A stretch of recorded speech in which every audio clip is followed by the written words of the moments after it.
નમસ્કાર મિત્રો, તમારું સ્વાગત છે અમારી ચેનલમાં।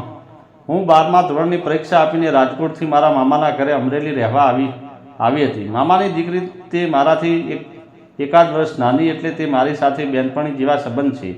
એટલે હું રજા પડીને સીધી મામાને ત્યાં પહોંચી ગઈ। મામા મામીનો સ્વભાવ પણ ખૂબ સારો અને લતા વેકેશનમાં એકલી હતી, એટલે મારી સ્કૂલમાં તમામ વેકેશન મેં એની સાથે જ ઉજવ્યા છે।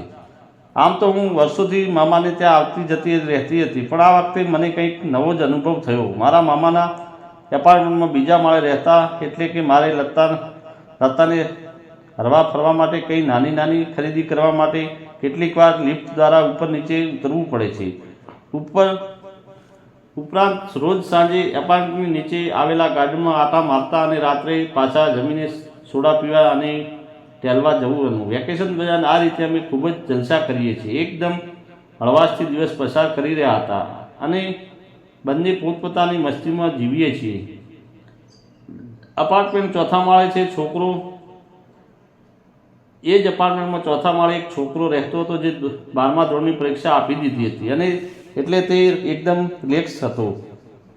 રોજ સાંજે હું અને લતા ગાર્ડનમાં ફરવા જઈ ત્યારે તે છોકરો પણ ત્યાં જ હોય છે અને અમારી સાથે વાત ઉતાવળો થતો રહેતો હતો। પહેલાં તો મને લાગ્યું કે બીજે ક્યાંક જોતો હશે, એટલે મેં તેને ઇગ્નોર કર્યો, પરંતુ 3-4 દિવસ મને ખ્યાલ આવી ગયો કે આ છોકરો બીજી કોઈ તરફ નહીં પણ મારી સામે જોયા કરે છે। એની સામે મસ્તી કરવાનું નક્કી કર્યું, એટલે હું પણ તેની સામે જોવા લાગી। જોકે આવું કરતાં મને ખબર નહીં કે એ છોકરાને મને ગમવા લાગ્યો।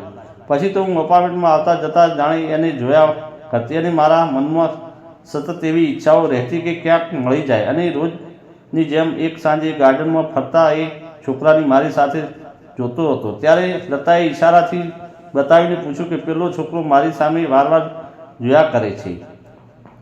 લતાએ પણ એ જ વાત તરફ ધ્યાન આપવાનું શરૂ કર્યું। આમને આમ 1-2 અઠવાડિયા તો વીતી ગયું। અમે એકબીજાને જોઈ અને મલકાતા રહ્યા। તે દરમિયાન મેં લતાને પૂછી લીધું કે એનું નામ શું છે। જવાબ મળ્યો કે વિરાટ, અને વિરાટ હમણાં જ એને ધોરણ 12ની પરીક્ષા આપી છે।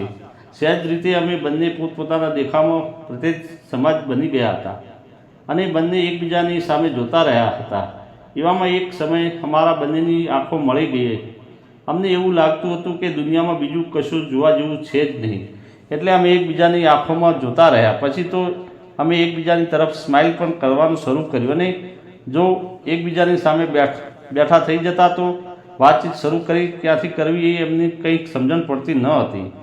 એક દિવસ અમે સવારે કંઈક લેવા ગયા ત્યારે વિરાટ લિફ્ટમાં અમારી સાથે થઈ ગયો। અમને કેડબરી આપી અને કહ્યું, આજે મારો બર્થડે છે। મેં અને લતાએ વિરાટને જન્મદિવસની શુભકામના આપી।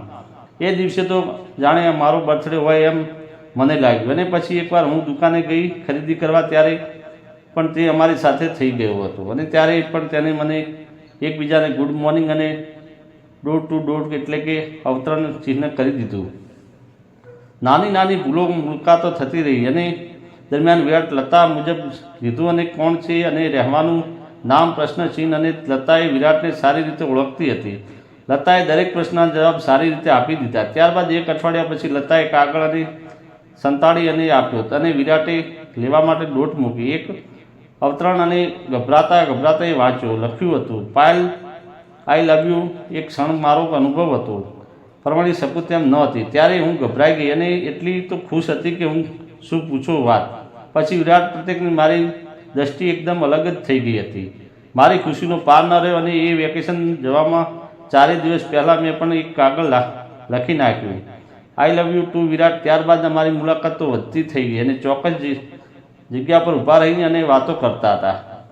આ બધામાંથી સૌથી સહારો રૂપ મને મારા મામાની દીકરી લતાએ હતી। વેકેશન પૂરું કરી પરત રાજકોટ આવી ત્યારે તો એક યાદ અને એક દિવસ યાદ કરીને મારી ક્યારે રજા આવે અને ક્યારે હું અમરેલી ભાગી જાઉં એની રાહ જોવામાં દિવસો પસાર થવા લાગ્યા અને એના વિના ગમતું નહોતું, અને બીજી તરફ એને સંપર્કમાં સરળતાથી થઈ શકતો નહોતો। ત્યારબાદ એકાદ વર્ષમાં અમારા બંનેના પાસે મોબાઈલ આવી ગયા, એટલે મોબાઈલ પર અમારી વાતો થયા કરતી અને અમારી વચ્ચે પ્રેમ, લાગણી અને નિખાલતા રહ્યા। અને વ્યવહારને લીધે અમે બંને એકબીજા સાથે નક્કી કર્યું કે આપણે લગ્ન કરીશું। અમારા લગ્ન નક્કી કરવામાં લતાનો હાથ સૌથી મોટો રહ્યો। નસીબ જોગ અમારા બંનેના ઘરે અમારા લગ્ન કહીને વાંધો ન આવ્યો અને આ વર્ષ અમારા લગ્ન લેવાઈ જશે.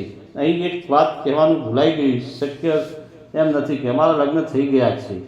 માટે મારી બહેન લતાને અમે બંને હૃદયપૂર્વક આભાર માનીએ છીએ. ચેનલને સબસ્ક્રાઈબ કરો અને વિડીયોને લાઇક કરો અને વિડીયો પૂરેપૂરો જોવા બદલ તમારો ખૂબ ખૂબ આભાર. ધન્યવાદ.